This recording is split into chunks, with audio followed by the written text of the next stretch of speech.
men want me to leave, you'll have to make me. Now, who's going to be the first to try?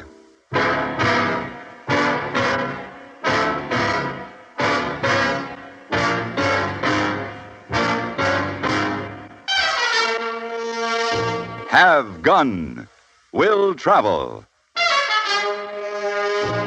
Starring Mr. John Daner as Paladin.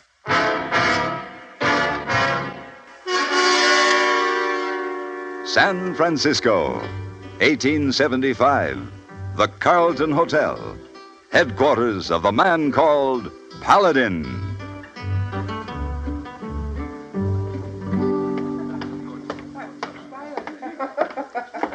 Hey, boy. Oh, yes, Mr. Paladin. Help me with these bags, will you? Oh, yes, Mr. Paladin. You go again so soon? It seems Mr. Edgar Potts in Tucson needs my services. Oh, yes, sir. I know Mr. Potts. He is not a good man, but he's a rich one. Oh, you make lots of money, eh, Mr. Paladin? Well, that's my plan. Look, hey, boy, this came up very suddenly. I've had to cancel my engagements for this week. Will you see that these notes are delivered? Oh, yes, sir. Let me see. Missy Lily Clark, Kitty O'Connor, Adelaide Smith, Jesse Donahue, Francesca Valise, Mabel Hart, and Major John B. Culpepper. Thursdays, I play chess.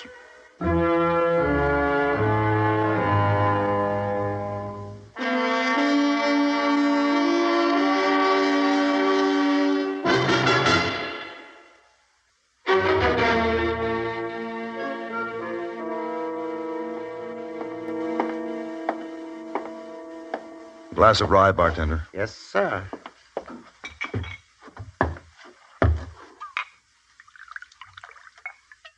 There you are. Come in on the stage. Yeah. Figure to stay a while in Brotherton? No, as soon as they get that axle fixed, I'm going on to Tucson. Where you from? San Francisco. Great little town, Frisco. Yeah. Noisy in Brotherton. What's going on? Well, now, wait till I get around there. We'll just go have a look-see. We warned you, Injun. We told you it was going to happen. Now, you listen to me. You get rid of every head of that disease stock on your place, Injun. Or we'll do more than keep you within your boundaries. We'll burn you out. House, hide, and hair. I guess it ain't nothing. Might as well go back and finish your drink. He shot that Indian's horse. Now, you take that carcass away and burn it. There's sickness enough without you savages bringing in more. Come on, Peavy. Who are those men? The one on the big roan's McNally. The other's Peavy, his foreman. And the Indian? Joe Whitehorse. He's got a little ranch, borders on McNally's spread. I see. He's an educated Indian. They're the worst kind. Yeah, I'm sure of it. But why did he kill his horse? Rough him up like that? I don't know. It ain't my problem, mister. Where's the livery stable? North end of town.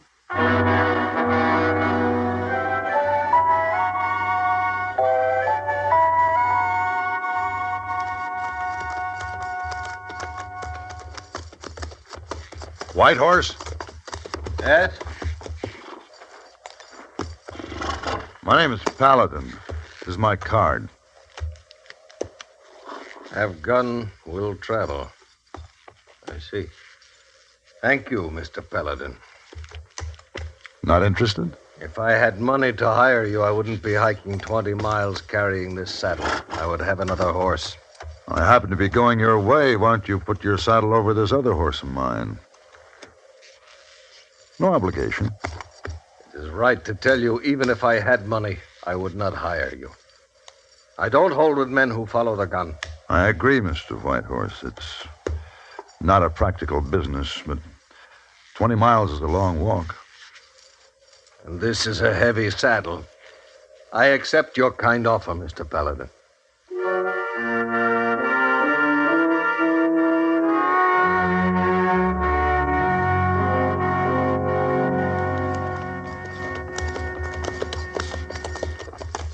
$150 prime, healthy cows. Now 10 are dead. The rest ready to fall. They keep losing weight, dying. Has a veterinary looked at them? I can't get him to come out and look. I am a mission Indian, educated Indian. I have few friends among my own people and fewer among yours. Yes, I saw an example of that back there in Brotherton. They don't want me in that town. I can't trade in the stores. I buy supplies through the man who runs the pharmacy. The only one who will admit that we are human. Wait, rein up, Mr. Paladin. There. There ahead. My land. Looks like land a man would fight for. I paid for that land. I'm willing to fight. I don't know how. My father wore feathers in his hair. Lived in a teepee. He was at war with a white man, fighting for his way of life.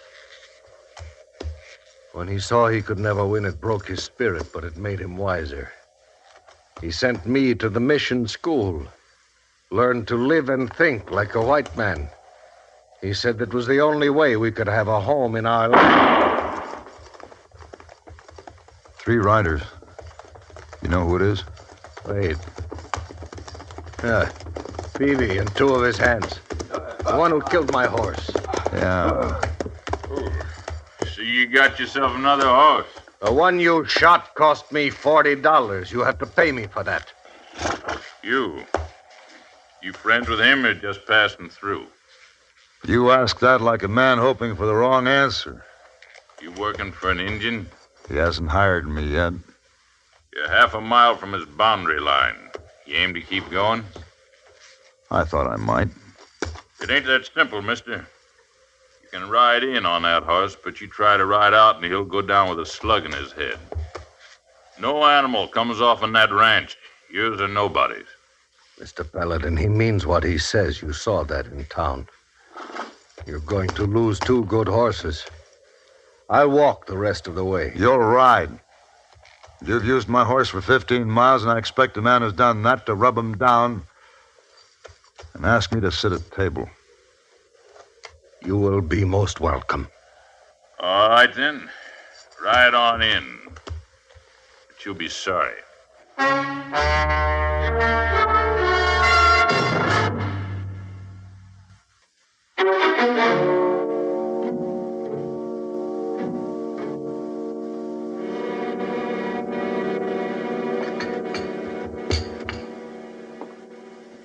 More coffee? Oh, yes. Please, Mrs. Whitehorse. So, you are a gunfighter, Mr. Paladin.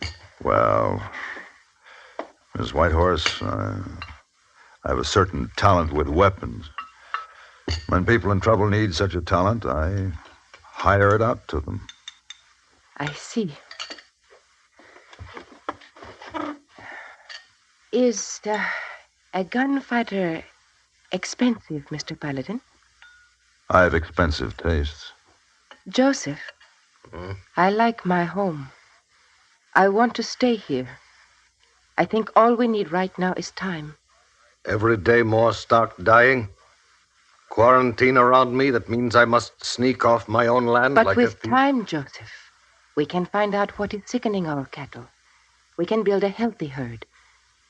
Joseph, if Mr. Paladin can scare them into leaving us alone... I will not have that kind of thing, Martha. But we must do something.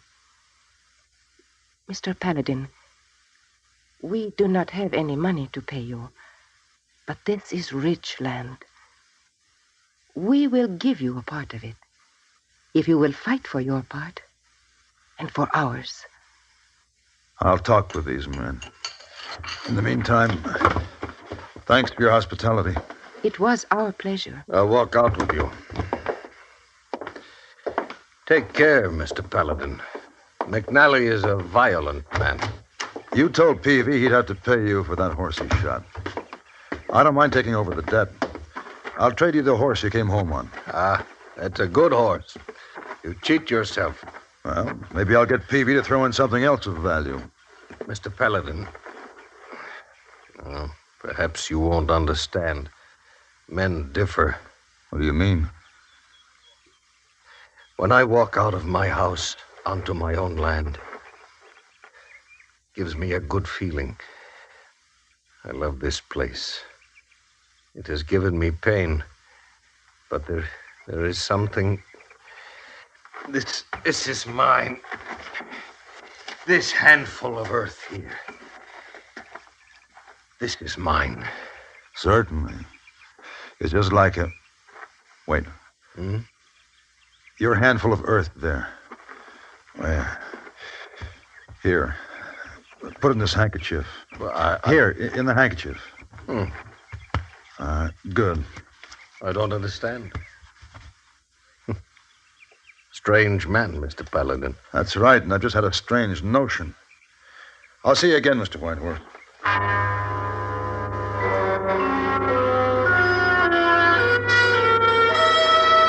At the boundary of the Whitehorse Ranch, I dismounted to close the fence gate. The first rifle shot came high to my right. The second shot killed my horse. Both of them had come from somewhere in the brush behind me. I had an idea who had fired them, and I had to score to settle with them.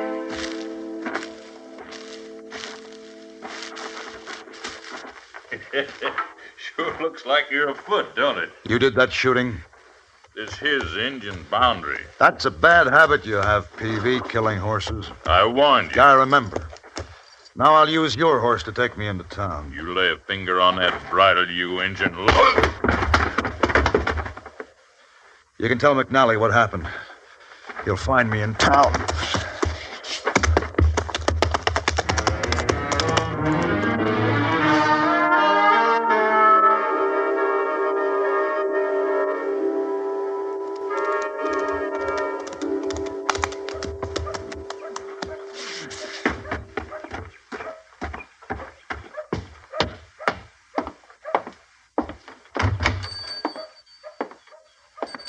Is this the only pharmacy in town? Oh, yes. My name's Reinhardt. What can I do for you? You know the White Horses? Oh, you mean our thieving, scalping, overeducated local Indians? I do. Oh, and before you say your piece, let me inform you that this is the only store in town that'll do business with them, and proud to say it. Now, what's on your mind? Are you set up to make a chemical analysis, Mr. Reinhardt? Chemical analysis? Son, I've got the most complete laboratory south of San Francisco, back there just gathering dust. Where's there a place for science in a town where they bury a chicken head by the light of the moon to get rid of warts? Let me tell you something, mister. McNally, he tells the citizens how to think. And speaking of the devil... McNally? He's probably looking for me. Oh, what for? Here, take this. What in tarnation do you want me to do with a clod of dirt? Now, we're only supposing, Mr. Reinhardt. Run a test on this, and I'll talk to you later. Okay, but it don't make any sense.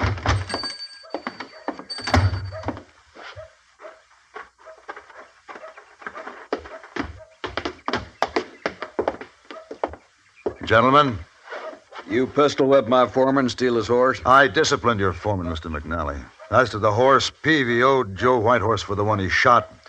I took over the debt and settled it. You working for Whitehorse? Kind of men are we breeding that takes wages from an engine? I couldn't get $1 out of him. He doesn't have one. That's why I'm here. If you're not with the engine, what's on your mind? I want to be hired. We're doing all right. You're wasting your time trying to starve Whitehorse out. You don't have to starve. I offered to buy his place. At a profit? I offered him $10,000. Why are you so anxious to own his land? His land's good, and there's water, and I don't aim to raise my children next to some savage. Besides, he's aiming to let that cattle sickness spread over the whole range, wipe us all out on account of he hates us so. Perhaps I can persuade him to sell. How? His willingness will increase in ratio to the size of my fee. How willing do you want him to be? All right, you're hired. Get on out to his place. First, you go to the bank and draw some money. I think Whitehorse would want to be paid off in cash. That's a lot to trust you with. Well, then you carry it. And carry an additional $2,000, Mr. McNally. My fee. $2,000? How much money you think I have? How much do you hate Indians? I have some business in the pharmacy here, and I'll see you at the Whitehorse Ranch.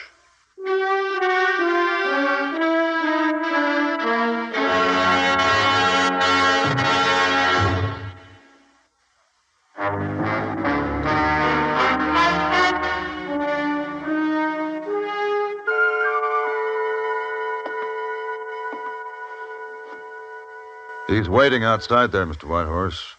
You've already overtaxed his patience. You didn't understand me, Mr. Paladin. I won't sell.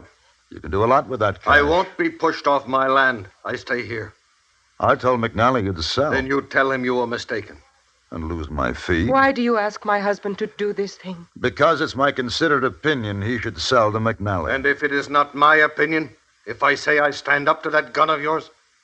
I think that would make everything very uncomfortable. We ask only to live in peace, to have a home to build for ourselves and for those who come after, and you are no better than the other.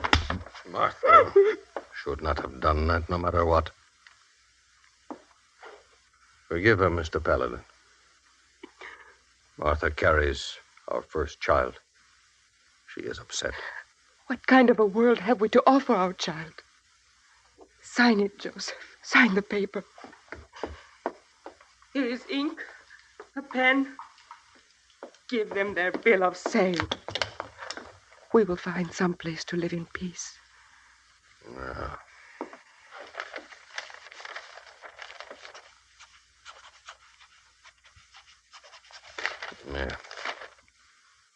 You have earned your money. I'll tell McNally he can come in and take possession. Mr. Paladin, one day you will meet a gun faster than yours. That's probably true, Mrs. Whitehorse.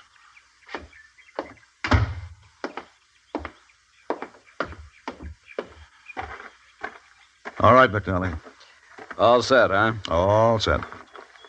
Yeah, I got no respect for critters. Knows he ain't wanted, but hangs on anyway. In the old days, he'd be long gone by now. You've made your point, Mr. McNally.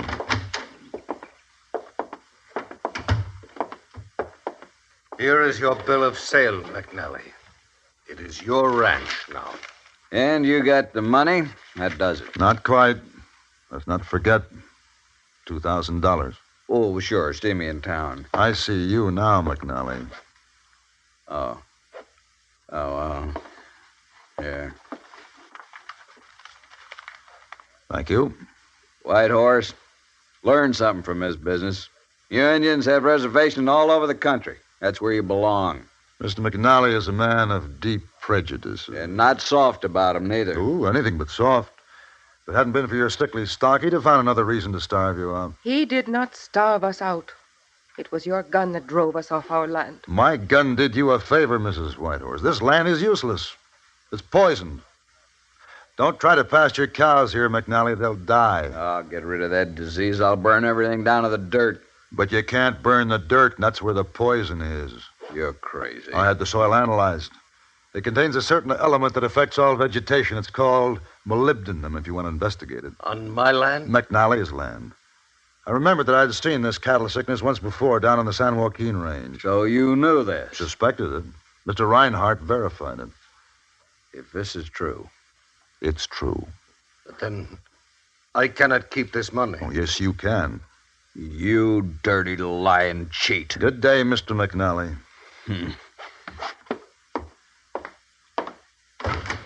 Indian lover. Mr. Paladin. I'm sorry I had to do it this way, but it's difficult to conspire with an honest man. Mrs. Whitehorse, I want to leave this fee from Mr. McNally as a gift for your child who is yet to be born. That is a great deal of money, Mr. Paladin. I cannot take it. Oh, please accept it.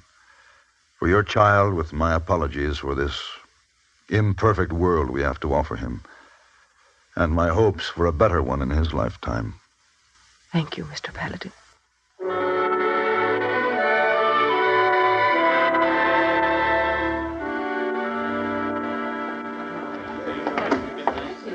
Oh, Mr. Paladin, welcome. Hello, hey boy. Did you serve the most unworthy but very rich Mr. Potts? No, I was delayed, and when I got to Tucson, Mr. Potts was dead.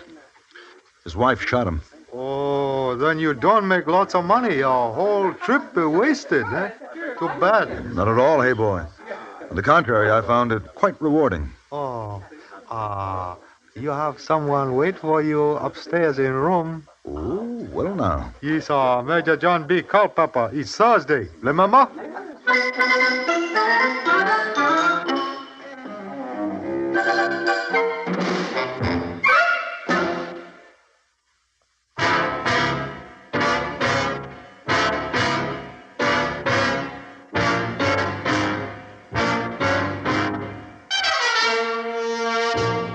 Have Gun, Will Travel. Created by Herb Meadow and Sam Rolfe, is produced and directed by Norman McDonnell and stars John Daner as Paladin, with Ben Wright as Hayboy. Tonight's story was written by Herb Meadow and adapted for radio by Ann Dowd. Featured in the cast were Lawrence Dobkin, Harry Bartell, Lillian Byatt, Joseph Kearns, Edgar Barrier, and Barney Phillips. Hugh Douglas speaking. Join us again next week for Have Gun, Will Travel.